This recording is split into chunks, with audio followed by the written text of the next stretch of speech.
Horse latitude.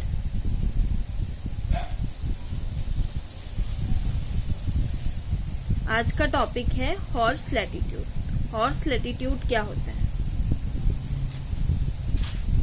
अर्थ को हम 3 zonal parts में डिवाइड करते हैं।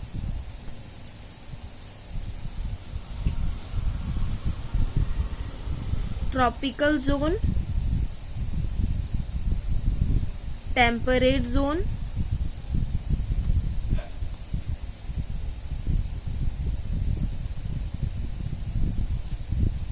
और frigid zone.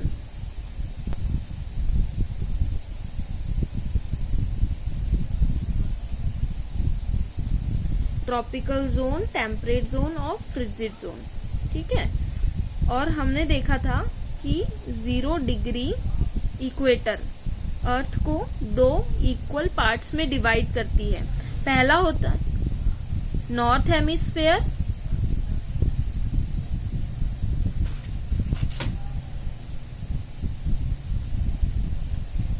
Next is south hemisphere, right. ये हमने देखा हुआ था पहले से। तो अभी हमें आज का टॉपिक है हॉर्स लैटिट्यूड। अब इसके पहले कि हॉर्स लैटिट्यूड क्या होता है, हमें ये समझना होगा कि ये जो हम डिवीजन कर रहे हैं, इसके अकॉर्डिंग अर्थ में जो सारे कॉन्टिनेंट्स प्रेजेंट है उसमें क्या डिफरेंस होता है।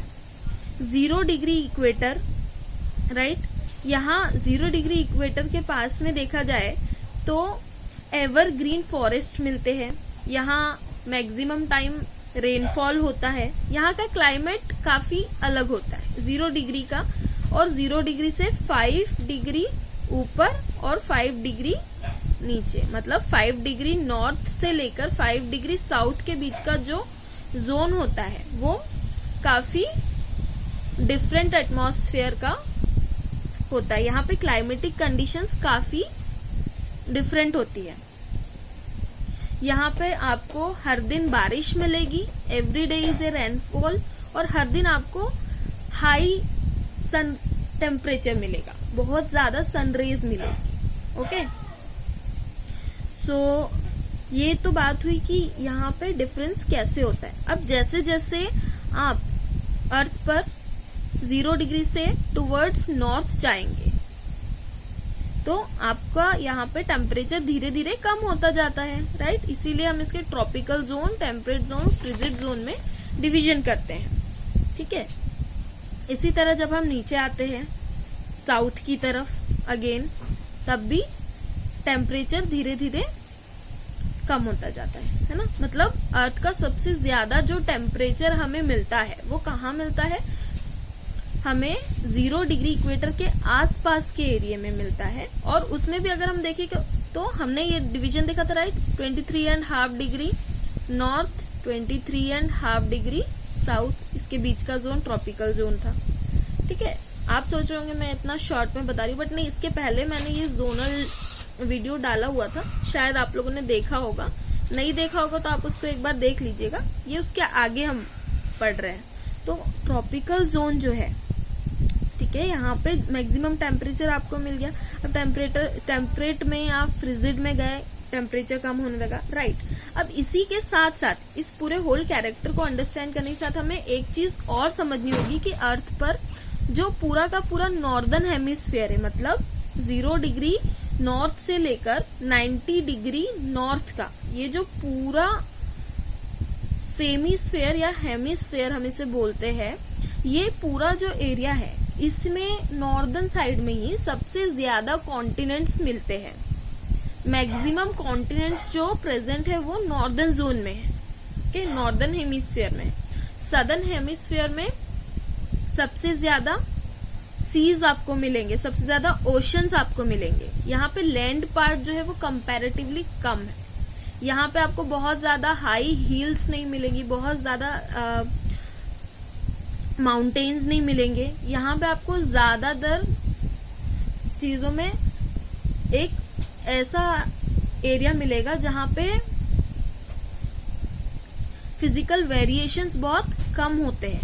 ठीक है, यहाँ आपको ज्यादातर या तो वाटर होगा या फिर सिंपल लैंड होगा, पर बहुत ज्यादा हाई माउंटेन्स ऐसी चीजें नहीं मिलेगी। और ये जो सदर्न एरिया है ये हैबिटेबल भी कम है, ठीक है, लेस हैबिटेबल जोन है ये, लेस हैबिटेबल। इसीलिए हम लोग देखते हैं, हमें पता है कि अर्थ पर 7 कॉन्टिनेंट्स है, राइट, बट उनमें से मैक्सिमम जो कॉन्टिनेंट्स है, जब आप उनको ज्योग्राफिकल कंडीशंस देखेंगे कि उसका लैटिट्यूडनल एक्सटेंट कितना है, लॉन्जिट्यूडनल एक्सटेंट कितना है, तो उससे हमें पता चलेगा कि मैक्सिमम जितने भी कॉन्टिनेंट्स है वो नॉर्दर्न एरिया में ज्यादा है। कुछ कॉन्टिनेंट्स जैसे कि साउथ अफ्रीका हो गया, राइट, या फिर साउथ अमेरिका हो गया, मीन्स अफ्रीका और साउथ अमेरिका, ये इनका कुछ पार्ट जो है वो सदर्न एरिया में आता है, ओके, बट स्टिल मैक्सिमम जो पार्ट है हैबिटेबल जोन वो कहाँ मिलता है आपको, नॉर्दर्न हेमिस्फीयर में। तो इससे हमें ये तो पता चल गया कि जो सदर्न एरिया है, ठीक है, यहाँ पे सिंपल लैंड ज्यादा है, स्ट्रेट बहुत दूर दूर तक लंबे लंबे मैदान आपको मिलेंगे, ठीक है। तो यहीं पे अराउंड आप ये एरिया देख रहे हैं, लगभग हम इसको मानते हैं जैसे कि ये 66.5 के अराउंड है, तो ये जो एरिया है ये 30 डिग्री टू 40 डिग्री के आसपास, ओके, 30 डिग्री टू 40 डिग्री के आसपास। जो ये 30 डिग्री से 40 डिग्री का जो साउथ का एरिया है, हम किसकी बात कर रहे हैं अभी, हम सिर्फ सदर्न एरिया की। अब यहाँ पे ये सदर्न एरिया में और नॉर्दर्न एरिया में दोनों में आपको नहीं मिलेगा, लेकिन जो सदर्न एरिया है, ठीक है, यहाँ पे 30 डिग्री से 40 डिग्री तक के जो एरिया प्रेजेंट है, ठीक है, यहाँ पे देखिए ये वाला, ठीक है, जो कि टेम्परेट जोन में आता है, ठीक है। तो यहाँ पे कुछ राइटर्स ऐसा कहते हैं कि 30 डिग्री साउथ, या कुछ राइटर्स उसे 40 डिग्री साउथ भी कहते हैं। तो हम ये कंसीडर करके चलते हैं कि 30 डिग्री से 40 डिग्री साउथ के जो बीच साउथ का जो लैटिट्यूड होती है, ठीक है, इसे हम क्या कहते हैं, ये हॉर्स लैटिट्यूड कहा जाता है। क्या कहा जाता है इसे कहा जाता है हॉर्स लैटिट्यूड। क्या कहा जाता है, हॉर्स लैटिट्यूड। इसे हिंदी में अश्व अक्षांश कहा जाता है, हॉर्स लैटिट्यूड या अश्व अक्षांश। अब इसे ऐसा क्यों कहा जाता है, बिकॉज इसको स्पेसिफिक तरह का नाम दिया गया है, ये तो हमें समझ में आ गया, तो इसका कुछ रीजन तो होगा। तो हॉर्स लैटिट्यूड के इसके पीछे एक स्टोरी है, ठीक है। ऐसा कहा जाता है कि क्योंकि यहाँ पे बहुत ज्यादा सीज होते हैं, ठीक है, इस जोन में, तो जब पहले ट्रेडर्स यहाँ पे ट्रेड करने के लिए आते थे, ठीक है, अरेबिक कंट्रीज से, जब ज्यादातर पहले एयरप्लेन्स वगैरह हुआ नहीं करते थे और जितना भी सामान होता था उसका ट्रेडिंग्स होती थी, वो ज्यादातर मैक्सिमम लैंड रूट उतना ज्यादा डेवलप नहीं था, लैंड रूट था पर उतना ज्यादा डेवलप नहीं था, तो ज्यादातर ओशंस और सीज के थ्रू ही ट्रेडिंग हुआ करती थी, ठीक है, अर्ली टाइम्स में। तो उस समय क्या होता था, जो वहां पे व्यापारी होते थे वो यहाँ से जब निकलते थे, ठीक है, अब कई दिनों से व्यापार करने के लिए लोग निकलते थे, बहुत सारे उनके पास घोड़े और बहुत सारी चीजें जो होती थी, वो अनाज होता था जो बेचने जा रहे होंगे, या फिर कोई और कॉमोडिटी जो वो बेचने जा रहे थे, और प्लस हॉर्सेस होते थे, क्योंकि जब वो किसी लैंड पे उतरेंगे तो उनको हॉर्सेस की जरूरत पड़ेगी चलने के लिए। तो कई बार ऐसा होता था कि बहुत ज्यादा बहुत दिन हो जाते थे और चलते रहते थे, तो कई बार कुछ चीजों को कम करने की जरूरत महसूस होती थी। अब वो कमोडिटीज को तो कम नहीं कर सकते थे क्योंकि उसको उसका ट्रेड करना था, ठीक है। तो उस टाइम पे अक्सर ऐसा कहा जाता है कि जो हॉर्सेस हुआ करते थे जिन्हें ये लेकर ट्रैवल करते थे, उनमें से कुछ हॉर्सेस को यहाँ क्योंकि इस एरिया में मैक्सिमम क्या थे, सीज थे जो कि काफी गहराई पे थे, तो वहां पे आपको क्या होता है, शिप्स को कंट्रोल करने में भी ज्यादा एनर्जी लगती है, ज्यादा फ्यूल लगता है, ये सब चीजें होती थी। तो यहाँ पे उन हॉर्सेस को ड्रॉप कर दिया जाता था समुद्र में, ठीक है। ऐसी कहावत है, ऐसा कई बुक्स में लिखा हुआ है कि ऐसा अर्ली टाइम में माना जाता है कि ऐसा होता था, और इसीलिए इसे क्या कहते हैं, हम हॉर्स लैटिट्यूड कहते हैं, ठीक है।